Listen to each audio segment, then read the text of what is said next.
Une mobilisation qui le comble de bonheur. Ce jeudi 19 janvier, 2 millions de Français sont descendus dans les rues pour manifester contre la réforme des retraites souhaitée par le gouvernement. Un chiffre annoncé par la CGT qui a rendu fou de joie Yvan Le Bolloc. Invité ce jour l'émission C'est à vous, pour promouvoir la soirée spéciale Caméra Café 20 ans déjà diffusée le mardi 24 janvier sur M6, l'interprète de Jean-Claude Constant n'a pu cacher son enthousiasme. C'est une très belle journée, a-t-il déclaré en préambule. Si le comédien de 61 ans a affiché un large sourire sur le plateau du talk-show, il en a été de même tout au long de cette journée.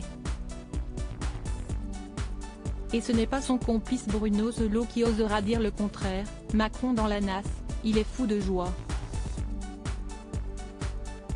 Depuis ce matin, il est surexcité, a-t-il révélé avant d'éclater de rire. Totalement surexcité, Yvan Le Bolloc n'a pu s'empêcher d'adresser un tendre message aux grévistes, à celles et ceux qui se sont mobilisés aujourd'hui. Franchement, ça me fait plaisir parce que ça montre qu'il est allé trop loin Manu, a déclaré ce fervent militant. Avant d'interpeller le président de la République, Manu revient. Descend. Parce qu'il a mis le doigt dans un engrenage qui va être fatal. Touché par cette mobilisation aux quatre coins de l'Hexagone, le musicien a applaudi celles et ceux qui se sont arrachés à leur poste de travail, qui sont venus manifester et qui ont fait un jour de grève.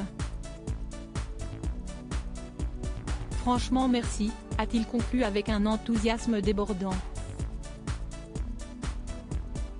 Reste à savoir si cette mobilisation sera également au rendez-vous lors d'une seconde manifestation prévue le 31 janvier prochain.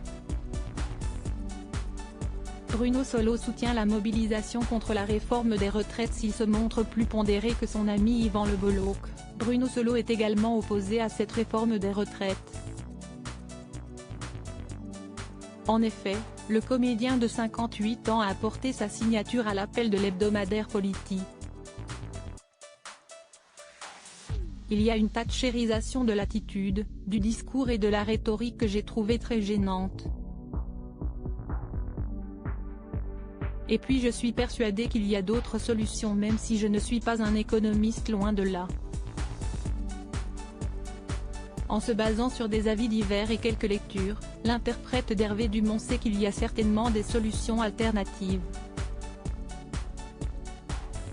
Il faut peut-être améliorer les conditions de travail, monter les salaires. Et ça, c'est une vraie politique de l'emploi qui me semble très importante.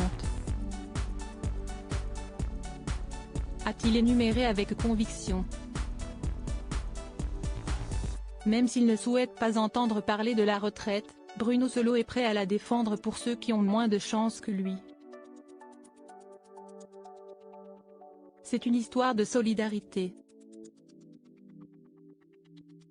Crédit photo, capture d'écran. C'est à vous, France 5.